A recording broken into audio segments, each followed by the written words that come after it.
Latroy Caesar. Nice of you to join us. Thank you for the premiere show of MindOverFailure TV. This is our day one show, and I got a really good guest on today. I want to introduce the world to the renowned Latroy Caesar. Latroy. Thanks for having me. No problem. Pleasure. I want to talk. I'm sorry. I just big things going on here, man. I'm so excited right now. I just really am glad that you're here to visit us on a premiere show. You know, we're trying to create things, get things moving. Hey, I always like coming to Jersey, especially to see you, man. You got a lot of good things going on, man. The old Delaware You've been my mentor. Yeah, that's right. Hey, look, man, you got a lot of things going on for yourself right now, and I'm really proud of you. I'm excited. I'm engaged. I really want to show the world who you are. So I invite you on the show.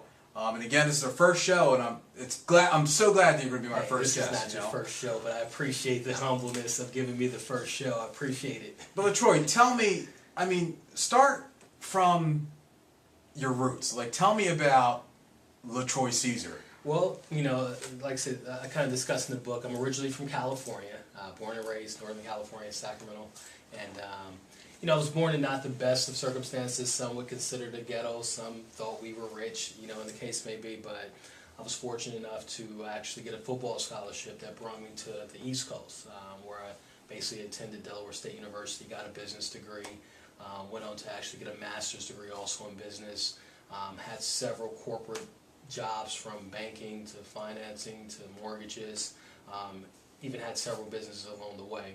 And that's kind of been my journey that, you know, a lot of people have looked up to me and seen like, wow, you know, you've been pretty successful.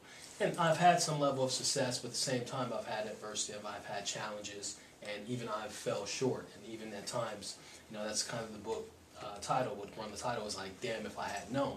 It's a reflection of not only my life, but adversities and challenges that I faced where I did fall short in, but still was able to get back up and bring me to where I'm at today.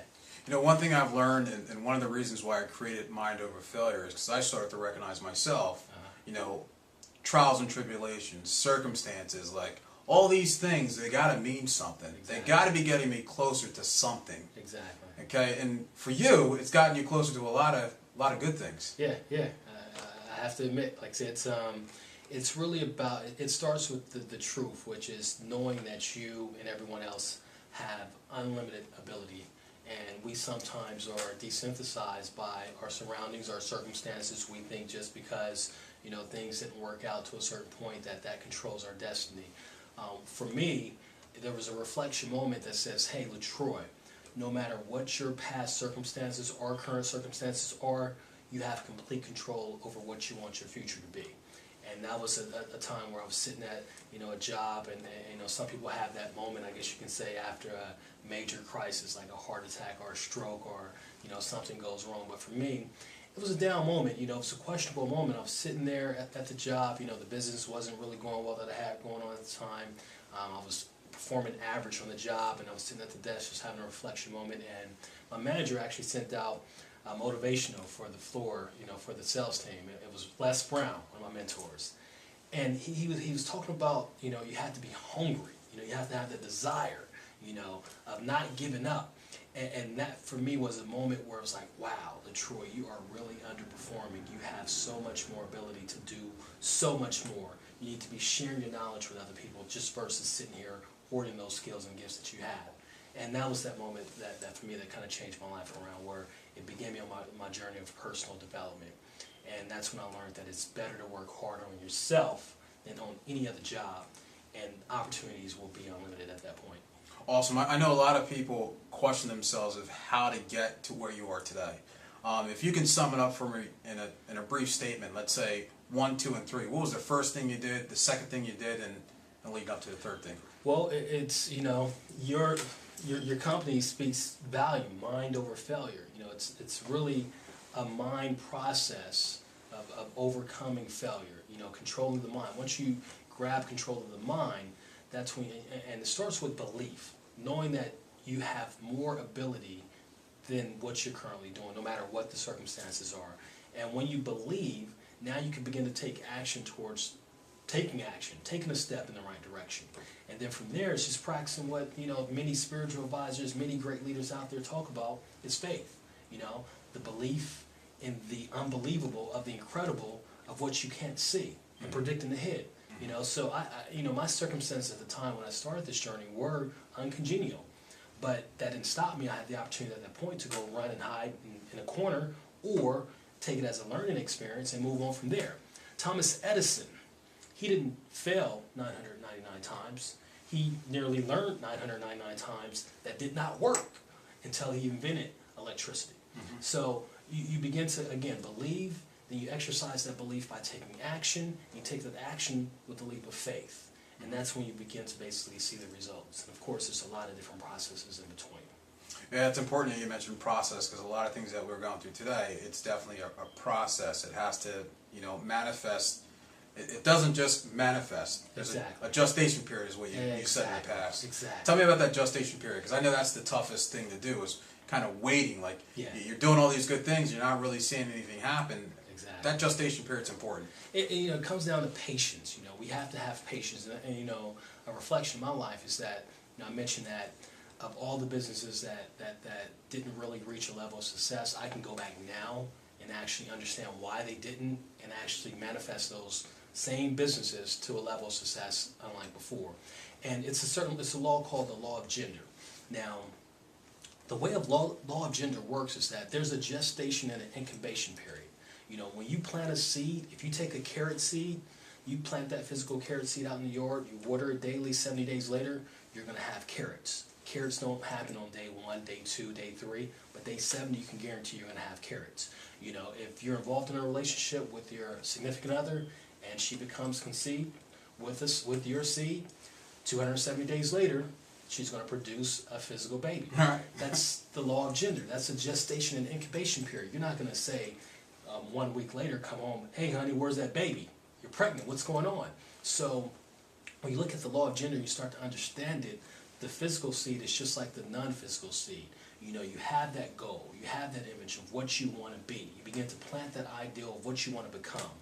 It's no physical evidence of it actually happened, but understanding there is an incubation and a gestation period. We don't understand exactly how long it is with the non-physical seed of thoughts of the mind actually creating and overcoming failure, but understanding there is a gestation period. Again, you exercise that belief, you take action daily, and you exercise faith of the invisible. It's going to basically happen, and holding on to that image. So that's kind of just the concept of understanding the incubation, gestation, and just the law of gender, how it works. And it's amazing, man.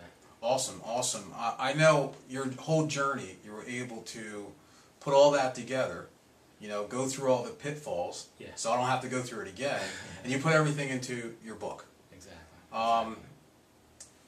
Damn If I Had Known by Latroy, one of your first publications.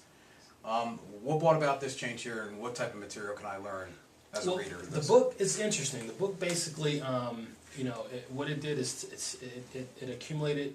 I took an accumulation of my knowledge, and I began to basically share principles with credit cards, auto financing tips, mortgage financing tips, and I basically lumped them together, and I'm giving them to the consumers. We can almost call this book what the banks don't want you to know, because I'm revealing specific secrets, because I've worked in the industry of credit cards, auto financing, mortgages, so a lot of secrets I'm sharing is for the average consumer in layman's term that they can utilize immediately.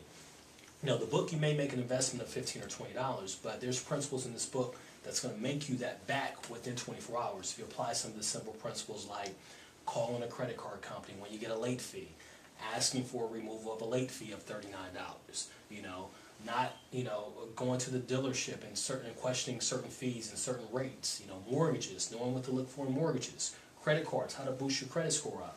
So I took those credit principles and that knowledge, and I'm giving them to the consumers. But at the same time, it's bigger than just credit. It's bigger than that. I share my life story, where I came from and where I'm at today, and I share part 1 of some of the challenges and obstacles that even I've had, but I was able to overcome. So through my story, I'm saying, damn, if I had known, but I'm letting the reader know where I felt that, and so you won't make the same mistakes. Good. It seems like these are real solutions for real problems every day. So this book could really help out a lot of people with a lot of their concerns that they're having today and they're living today. Tell me more about what's next? What do you got next? What's going on? And what's next for Latroy Caesar? Well, again, I'm thankful for being on your show today. Thanks for inviting me to the MindOverFailure group. I'm hoping I can also be a voice with the MindOverFailure. Basically, your readers can visit me and follow me on latroycaesar.com. That's my website. And I consider myself a new voice of motivation and inspiration. There's a ton of different motivational speakers out there. You have the Les Brown, who was one of my mentors. You have Zig Ziglar, who was one of my mentors through, listening. You have Jim Rohn. You have Tony Robbins. I've invested in some of their materials and learned from. And, you have, the Bob Proctor, which is one of my coaches, my close coach that helped me along the way. There's different voices out there that share the same message, that share the truth, that shares, letting you know that you have unlimited ability. For me, it was Les Brown. It was those individuals that I connected with. So I want to be a voice of inspiration and motivation for people that connect with me, that can relate to where I've been, that can relate to where I'm currently at, and just let people know the truth, which again, you have unlimited ability and potential within yourself. It's just a matter of getting the right motivation and education to get you along the way to help you accomplish your goals. Awesome. I want to thank Latroy Caesar again for coming out and doing our show. Again, this is our first show we're doing, but I'm really happy that he came out and took the time to come out and share his great progress and his element of greatness that he's currently living in right now.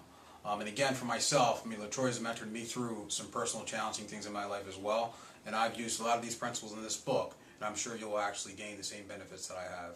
Again, Latroy, thank you very much. I look forward to doing another interview with you. Definitely.